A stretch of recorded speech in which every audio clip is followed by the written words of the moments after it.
अगर मेरे पैसे नहीं मिले तो मैं रात भर यही दुकान में बंद रखूंगा, फिर भूखे प्यासे सुबह तक, दुकान खोलने तक यहीं बैठे रहना।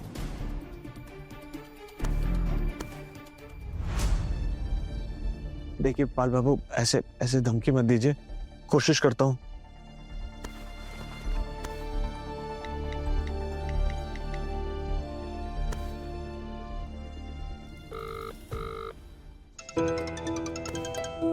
हेलो दादा भाई। हाँ छोटू, तू कहाँ है? मैं बस अभी ऑफिस से निकल रहा हूँ। भाई मैं एक मुसीबत में फंस गया हूँ। तू मैंगो लेन आ सकता है क्या?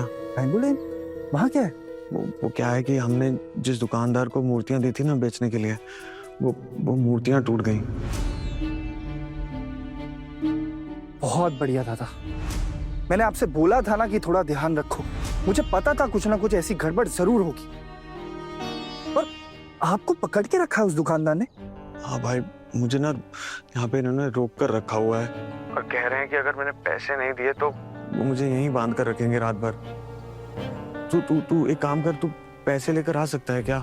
मैं माँ से लेकर तुझे पैसे चुका दूंगा, बस तू बता तू आ रहा है कि नहीं। दादा बहुत बड़े बिजनेसमैन हो गया ना कि आपको दुकानदार ने पकड़ के रखा है।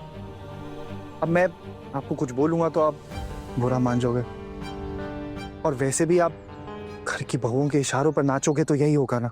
देख, तुझे जो भी सुनाना है तो मुझे बाद में सुना। मुझे यहाँ रोक कर रखा है, कह रहे हैं जब तक पैसे नहीं दूंगा तो जाने नहीं देंगे, और पता है भीड़ भी इकट्ठी हो गई है। तू समझ रहा है ना मैं क्या कह रहा हूँ? अच्छा ठीक है दादा, आप ये बताऊं कितने पैसे चाहिए आपको? 5,000 रुपए देने हैं। 5,000 रुपए? 5,000 रुपए का फटका पड़ने वाला है मुझे। दादा आपको पता भी है कि कितने होते हैं 5,000 रुपए? करना पड़ेगा मुझे इंतजाम, क्योंकि अगर मैंने आपको कुछ भी बोला तो फिर आप टुकुन दादा को फोन मिला दोगे। क्या दादा, क्या किया आप लोगों ने? जानबूझकर कुछ नहीं किया भाई, गलती हो गई है। हम तो अच्छा करने निकले थे। दादा जानबूझ के किया हो या नहीं किया हो, मेरा कंसर्न ये है कि मेरे बड़े भाई मुसीबत में फंस गए, और मैं तो चुप नहीं रह सकता ना। अगर आप हमारे घर की बहुओं की सुनोगे तो ऐसा ही होगा। ये सब आपको बर्बाद करके रख देंगी दादा। दादा आप जानते हो ना कि मेरी कमाई कितनी है, और इतनी सी कमाई में मुझे पूरे घर का खर्चा निकालना होता है। मेरे लिए ये सब करना बहुत मुश्किल है, पूरा घर संभालना बहुत मुश्किल है। आप प्लीज समझिए इस चीज को। फिलहाल मैं आपको बचा लेता हूँ, चिंता मत कीजिए। छोटू, मैं धीरे धीरे तुझे पैसे चुका दूंगा। दादा मैं इस बारे में तो सोच ही नहीं रहा कि आप कब तक चुकाएंगे कि पैसा, वो मेरा कंसर्न ही नहीं। अच्छा आप ये सब छोड़िए, आप ये बताइए मैंगो लेन में कहाँ है? मैंगो लेन आएगा ना तू तो दाई तरफ लकी वैरायटी स्टोर है, वहीं हूँ। तू आ जा जल्दी। आता हूँ। और दादा आप ये बात समझ रहे ना कि आपने कितने बड़े झमेले में फंसा कर रख दिया मुझे। आप खुद अकेले भी नहीं निकल पा रहे हैं उस झमेले से, और ये सब किसकी वजह से हुआ है? हमारे घर की बहुओं की वजह से। हाँ, अभी बहस करना बंद कर। तू एक काम कर, तू जल्दी से आ जा। अगर मुझे घर लौटने में देरी हुई तो माँ चिंता करेंगी। हाँ दादा मैं जल्दी आता हूँ, बस थोड़ा सा वक्त लग सकता है क्योंकि अभी मुझे एटीएम जाना पड़ेगा। मैं जस्ट अभी ऑफिस से निकला हूँ, तो एटीएम जाके पैसे निकाल के आपके पास आता हूँ। ठीक है।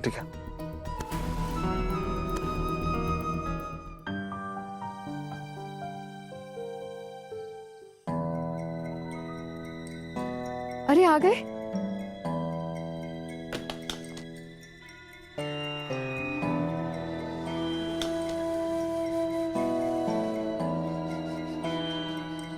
आ गए आप? अब पैसे दिए उन्होंने? और ये क्या, मूर्तियां नहीं ली उन्होंने? टोकरे वापस क्यों ले आए? बोलिए ना। दादा भाई मिठाई कहाँ है? मिठाई नहीं लाए आप? हैं? लोगों ने खूब तारीफ की होगी ना हमारे काम की। हाँ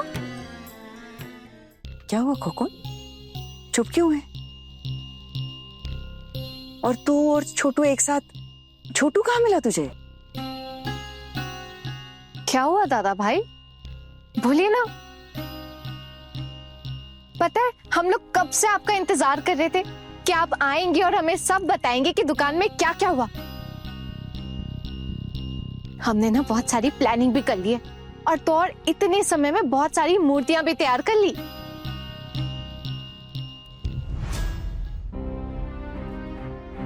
बताइए अमर दादा, आप चुप क्यों खड़े? बताइए कितनी तारीफ हुई आपकी, सब जानना चाहते हैं। अब इन सब चीजों की कोई जरूरत नहीं है।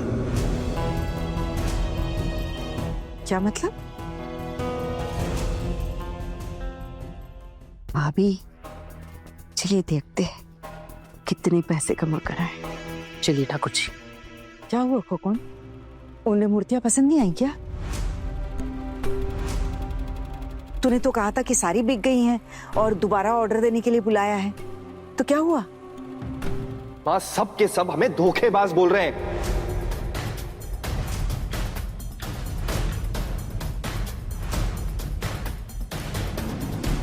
क्यों? हाँ, हमारी सारी मूर्तियां टूट गई थी।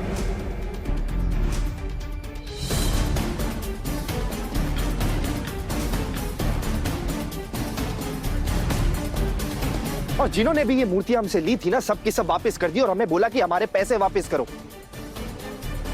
इसीलिए अमर दादा को उन्होंने वहां रोक लिया था, अपनी दुकान पर पकड़ के बैठे हुए थे।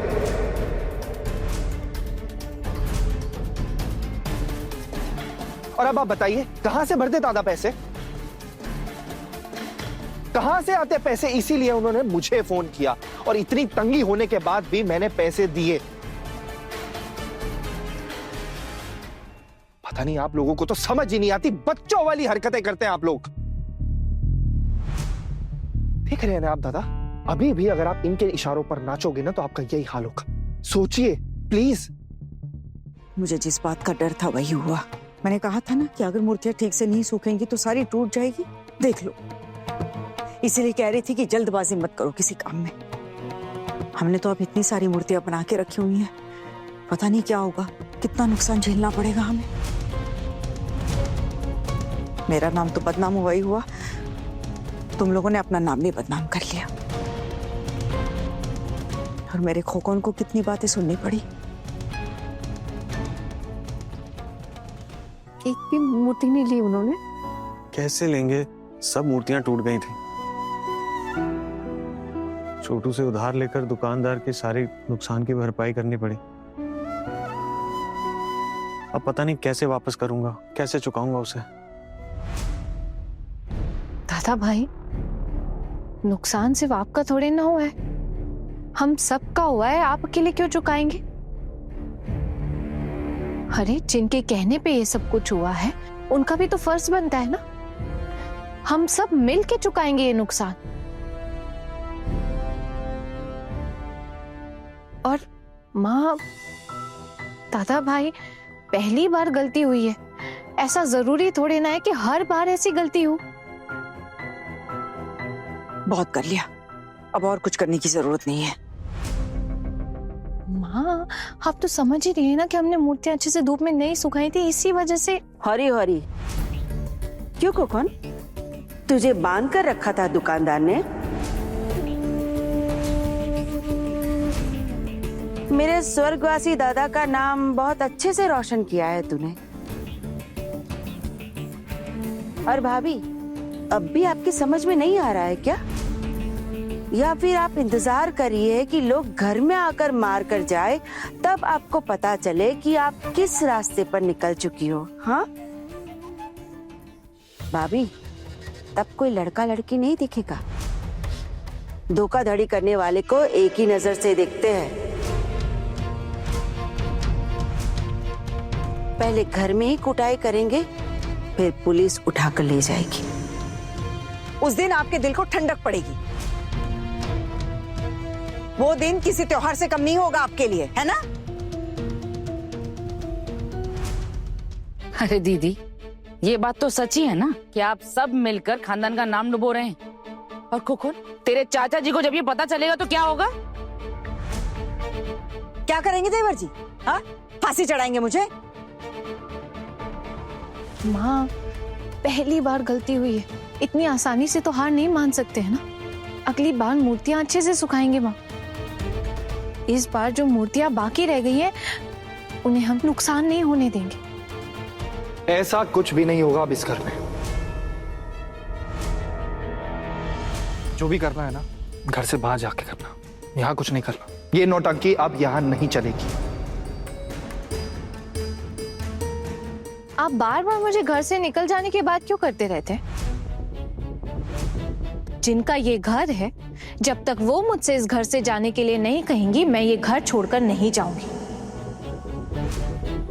और हम इतनी आसानी से हार मानने वालों में से भी नहीं है।